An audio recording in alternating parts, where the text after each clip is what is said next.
राम राम, कहाँ जा रहे तुम? हैं?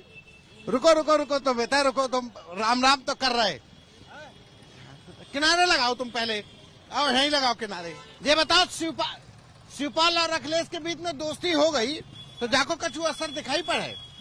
बिल्कुल एकदम। हाँ, ये तो बिल्कुल सत्य है, लंबी जीत। भाजपा कह रही कि आपकी मैनपुरी हमारी। सपना भी ना देखें। हाँ, सपना अरे इतना विकास कर रहे हैं, वो लोग कह रहे हैं विकास कर रहे हैं, बिजली दे रहे हैं। भाजपा का विकास जहाँ है तहाँ है, यहाँ नहीं है। मैनपुरी लोकसभा उपचुनाव में हम लोग निकले थे लोगों के मन की बात समझने के लिए कि आखिर मैनपुरी के लोग क्या चाहते हैं, उनके मन में क्या है। हालांकि मन की बात वोटों में कितनी तब्दील होती है ये जनता जनार्दन बताती नहीं है, लेकिन फिर भी टटोलने की कोशिश कर रहे थे। तो हम यहीं चौराहे पर खड़े थे। पहले ये बता दें, ये जसवंत नगर का चौराहा है, चारों तरफ ये मेन हाईवे के नीचे के जसवंत नगर, वो जसवंत नगर जो शिवपाल यादव का गढ़ और समाजवादी पार्टी का भी गढ़ कहा जाता है। तो हम यहाँ पे ये देखिए, पहले आप जसवंत नगर को देख लीजिए अच्छे से। ये हाईवे, ये शायद कानपुर देहात वाला हाईवे है और ये तो हम लोग यहाँ पे खड़े थे, बात कर रहे थे। तो ये क्या नाम है आपका? मेरा नाम सुनील कुमार है। ये सुनील कुमार आकर के रुक गए हम लोगों को देख करके और अपनी जनरल की समस्याएं बताने लगे कि वो एक रोड खराब है साहब, और वो रोड पे बात नहीं हो पा रही है। कौन सी रोड खराब है, क्या हुआ? ये सर भावलपुर से लेके और सुगंध नगर तक, पहले सुगंध नगर से तो वो बन गई थी थोड़ी बहुत रोड, तो आगे भावलपुर तक तो बना दी गई है, लेकिन उस हिसाब से नहीं बनाई गई जिस हिसाब से रोड बननी चाहिए। क्वालिटी खराब है। क्वालिटी खराब है, आप जाके चेक भी कर सकते हैं अगर मैं गलत कह रहा हूँ। अच्छा, सरकार तो अब 30 तारीख तक का अल्टीमेटम दिया है कि 30 तारीख में रोड 30 तारीख तक का गड्ढे मुक्त होने का जो अल्टीमेटम दिया है सरकार ने, उसमें सर हमारे सड़क पर तो पानी पानी भरा चारों तरफ। हम गायरे में होके, नालियों में होके निकल रहे हैं गाड़ियां लेके। अच्छा ये बताइए, वो सड़क की बात हो गई, अब सड़क आपकी बनी नहीं, नाराजगी है। तो ये नाराजगी, अब ये बताओ, अब ये नाराजगी, ये भावलपुर तक सड़क नहीं बनी, ये नाराजगी कहीं वोट में कहीं दिखाई पड़ेगी कि यहाँ पे लोग क्या कर रहे हैं? अब नेताजी चले गए, इतने बड़े नेता थे, क्या होगा इस बार उपचुनाव में? क्यों नहीं देखेगी भाई, नाराजगी देखेगी भाई। हमें तो, हम जिस पार्टी को मान रहे हैं, जिस पार्टी को चाह रहे हैं, हम तो सच्चा नेता चाहते हैं भाई, हमें कुछ काम करके दिखाए।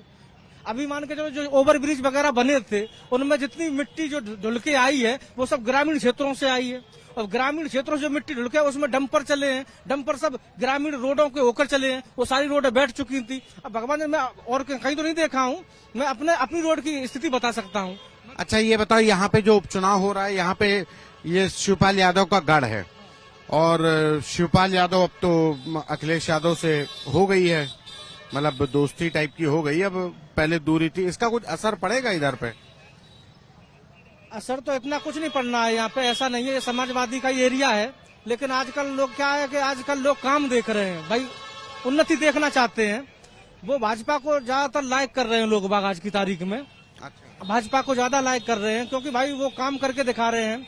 अब लाइट भी खूब बढ़िया आ रही है, कहने का मतलब बीच बीच में, क्योंकि अभी खेती हारी का काम चल रहा है, लाइट भी खूब बढ़िया प्रकार से आ रही है। तो अभी ऐसा कुछ नहीं है, जो लोग लाइक कर रहे हैं। अब इसमें ये नहीं है कि मैं ये कह दूं स्पष्ट कि भाई कि समाजवादी पार्टी को ही वोट मिलेगा, भाजपा को भी मिल सकता है, ऐसा नहीं है। यहाँ पे यहाँ की मुख्य पार्टी है, समाजवादी पार्टी यहाँ की मुख्य पार्टी है। और समाजवादी चाचा की दोस्ती का कुछ असर पड़ेगा, मजबूती मिलेगी कि कोई असर नहीं? लोग कह रहे ये तो सिर्फ चुनाव के लिए दोस्ती है। चाचा जो अब एक ही मंच पे अखिलेश और चाचा दिखाई पड़ रहे हैं, उसका कुछ असर पड़ेगा लोगों में? भाई असर तो उनकी, देखो यहाँ पे वोट जो होता है या जातिवादी पे वोट होता है ज्यादातर, मैं अपना मानना चाहता हूँ। जाति, आप जात की बात करिए, आप कौन बिरादरी है? मैं साहब लाखा बंजारा हूँ, मैं बंजारा जाति से हूँ। अच्छा, बंजारा जाति से बिलोंग करता हूँ। और मैं जो भी वो जाति वाली बात कर रहे हैं। जाति बात पे यहाँ पे इलेक्शन हुए जितने भी हुए मेरे हिसाब से, ठीक है। तो भाई ये यादवों का कहने का मतलब गढ़ है यहाँ पे, मैं आपको सही बताऊं तो यादव लोग वगैरह हैं वो तो अपनी पार्टी को ही वोट देंगे। और फिर आजकल क्या है कि देखो इसमें भाईचारा भी नहीं रहा है। आजकल ग्रेजुएट लोग हैं, एजुकेशनल लोग हैं आज की तारीख में, नई जनरेशन है, तो वोट शायद मेरे हिसाब से वो काम पे देंगे। मुझे नहीं लगता है कि कोई किसी जातिवाद पे वोट करेंगे या कुछ भी करेंगे, वो काम के लिए वोट करेंगे। मुझे इतना कम से कम कंफर्म लग रहा है। आप हम लोगों की बातचीत सुन करके आ गए। क्या नाम है आपका? ये भूपेंद्र कुमार हैं और ये डिस्ट्रिक्ट बिजनेस मैनेजर हैं निकोलन हेल्थ केयर, यानी मतलब डायग्नोस्टिक कंपनी कोई है। तो अच्छा, निकोलन है। तो भूपेन भाई ये बताइए कि हम लोग ये जान रहे थे कि जो शिवपाल यादव और अखिलेश यादव की दोस्ती हो गई, इसका कुछ असर इस उपचुनाव में दिखेगा? क्योंकि बीजेपी तो बहुत प्रचंड तरीके से प्रचार कर रही है, वो कह रही है कि अब नेताजी के बाद अब मैनपुरी हमारी। नहीं, बिल्कुल ये बात सही है। दोनों लोगों के मिलने से थोड़ा बहुत तो फर्क पड़ेगा पार्टी के ऊपर। ऐसा नहीं है, क्योंकि ये विवादास्पद बातें थी कि लोग अलग हो गए, अब साथ में संगठन हो रहा है तो उससे थोड़ा बहुत तो फर्क पड़ेगा ही। अच्छा, इस बार नेताजी के जाने के बाद से अब जैसे बीजेपी पूरी ताकत से कि मैनपुरी अब उनकी हो गई, लग रहा है कि मैनपुरी ले गए भाजपा वाले? नहीं सर, ऐसा है, ये तो जनता है, जनता का मूड किधर जाता है। आपका मूड कहाँ जा रहा है? भाई मैं तो उसके लिए जा रहा हूँ जो हमारे लिए विकास करे। बिल्कुल सर, बिल्कुल। राम राम, कहाँ जा रहे तुम? हैं? रुको रुको रुको तो बेटा रुको, तुम राम राम तो कर रहे। किनारे लगाओ तुम पहले, आओ यहीं लगाओ किनारे। ये देखो, ये हम लोग बातचीत कर रहे थे तो इन्हीं से बात कर लेते हैं हम। ये बताओ, शिवपाल और अखिलेश के बीच में दोस्ती हो गई तो जाको कछु असर दिखाई पड़े? बिल्कुल एकदम। हाँ, ये तो बिल्कुल सत्य है, लंबी जीत। भाजपा कह रही कि आपकी मैनपुरी हमारी। सपना भी ना देखें। हाँ, सपना अरे इतना विकास कर रहे हैं, वो लोग कह रहे हैं विकास कर रहे हैं, बिजली दे रहे हैं। भाजपा का विकास जहाँ है तहाँ है, यहाँ नहीं है। ये विरासत है जसवंत नगर। बहुत जरूरी है, अखिलेश चक्कर पे बहुत जरूरी है। अब यहाँ अखिलेश कोई हादसा हो जाए तो हमारी सोनिया गांधी की ये राज चलाएगी। बिल्कुल सही बात है, बहुत जरूरी है। क्या नाम है आप? राजवीर यादव हूँ। जी जी जी। राजवीर यादव है ये। हम लोग बात कर रहे थे तो वो एकदम से ट्रैक्टर रोक लिया। किसान और उसका ट्रैक्टर, उसकी शान होता है। और ये तमाम लोग हैं।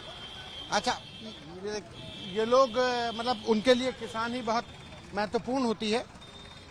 अब चूंकि हम लोग चौराहे पर हैं, ये जसवंत नगर का चौराहा है। ये दादा मिठाई, बड़ा मिठाई उठाई लगाए हो चौराहे पे, बिक्री हो रही कि नहीं हो रही? हाँ, होती है, बिक्री होती है। जी, चुनाव में बिक्री बढ़ी कि नहीं बढ़ी? लोग आ रहे हैं, नेता लोग आ रहे हैं, कुछ फायदा हो रहा है कि ऐसे ही सब गाल बजा के भगे जा रहे हैं? नेताओं से तो फायदा क्या होता, वो अपने अपने वो खुद ही मांग रहे हैं कि हमें वोट दो। हाँ, तो वो क्या फायदा है? वैसे खेती किसानी काम चल रहा, किसान खेतों में लगाए, अब सालक शुरू होगा तो बिक्री बढ़ेगी। अच्छा, अपना नाम बता दीजिए पहले। राजकुमार यादव। अच्छा राजकुमार जी, ये बताइए कि शिवपाल और अखिलेश जैसे एक हो गए तो मतलब लग रहा कुछ असर होगा कि सिर्फ मतलब अभी सिर्फ हाथ मिले हैं, दिल नहीं मिला है? अब वो परिवार के थे, शिवपाल के खिलाफ पहले भी समाजवादी पार्टी ने कोई प्रत्याशी कभी नहीं उतारा, लेकिन अब वो एक हो गए, उनके घर में खुशियां आई हैं। हो गए एक के ऐसे ही सिर्फ चुनाव के लिए है? अब लगता तो है कि हो गए। हाँ, चुनाव के बाद फिर अलगी अलगा, फिर तुम कौन खाम खा? ना, ऐसा तो नहीं लगता कि वो जो है, अब उन्होंने चाचा के पैर छू लिए तो लगता है वो एक ही रहेंगे। हाँ, लेकिन चाचा भी तो गुस्सा हो जाते बार बार। अब चाचा का अधिकार है कि वो बच्चों पे गुस्सा होने का, तो हो सकते हैं गुस्सा। बच्चा गुस्सा हो जाए तो पहले? हाँ, बच्चा गुस्सा जो कहते हैं कि पिताजी की लाते हैं और माताजी की बातों से बुरा नहीं मानना चाहिए, तो अखिलेश को भी बुरा नहीं मानना चाहिए अपने चाचा की बातों का। उनका सम्मान करना चाहिए। उपचुनाव में एक चीज बताइए कि उपचुनाव हो रहा है तो नेताजी के जाने के बाद लोगों में सहानुभूति है। नेताजी बहुत बड़े नेता थे, देश के बहुत बड़े नेता थे, तो उनके जाने के बाद सहानुभूति की लहर दिख रही है कि नहीं लग रही? क्योंकि भाजपा कह रही है अब की मैनपुरी हमारी। जनता चुनाव का आनंद उठा रही है, जनता चुनाव का आनंद उठा रही है। और लोगों को पहले लगता था कि मुलायम सिंह के लिए हर बिरादरी वोट दे देती थी, चाहे वो भाजपा के लोग थे, वो भी कहते चलो भाजपा के बड़े नेता भी अंदर से खाने से उनका सपोर्ट कर देते थे। लेकिन अब की बार जो चुनाव है बहुत कसमकस है, भारी टक्कर है, कोई भी जीत सकता है। भाजपा वाले जो है बहुत ताकत लगा रहे, तो उससे ये नहीं, क्योंकि देखिए यहाँ पे जो वोट गणित है उसमें तो शाक्य बहुत ज्यादा है। शाक्य साथ बघेल भी है, उनके साथ वैश्य जो जातिगत समीकरण है वो उनके साथ है। तो लगता है कि जो नेताजी के जमाने का जो वोट गणित था, जातियां सभी नेताजी को देती थी, वो अब रोक पाएंगे अखिलेश यादव? उसमें तो बहुत पहले से अंतर आया। पहले 2014 में मुलायम सिंह जी 3.5 लाख वोटों से जीते थे। अब की चुनाव जो पिछला हुआ, जिसमें सपा और बसपा का गठबंधन भी था, उसमें 94,000 वोटों से जीते। इसे किसी भी चुनाव में कुछ नहीं कह सकते। जबरदस्त टक्कर है, टक्कर है। हाँ, जबरदस्त टक्कर है। जनता में चुनाव के लिए एक मौका मिला, उत्साह मिला, वो वोट करने के आ तो रहे। अब किसको करेगी वो उसके मन में है। और ये एक मतलब यहाँ के लोगों के लिए है, अहम हो जाता है कि मुलायम सिंह यादव, जाहिर सी बात है कि वो न सिर्फ सैफई, मैनपुरी, उत्तर प्रदेश, बल्कि हिंदुस्तान के बड़े नेता थे, समाजवाद के सबसे बड़े झंडा बरदार थे, अगुवाकार थे। लेकिन अब उनके जाने के बाद उनकी विरासत को संभालने का जिम्मा उनकी बड़ी बहू डिंपल यादव ने उठाया है। डिंपल यादव उपचुनाव लड़ रही हैं, लेकिन बीजेपी मुलायम सिंह यादव के जाने के बाद अब कोशिश कर रही है कि मैनपुरी उनकी हो जाए। ये वक्त तय करेगा कि मैनपुरी की जनता क्या तय करती है। कैमरा पर्सन संदीप के साथ संतोष कुमार, यूपी तक।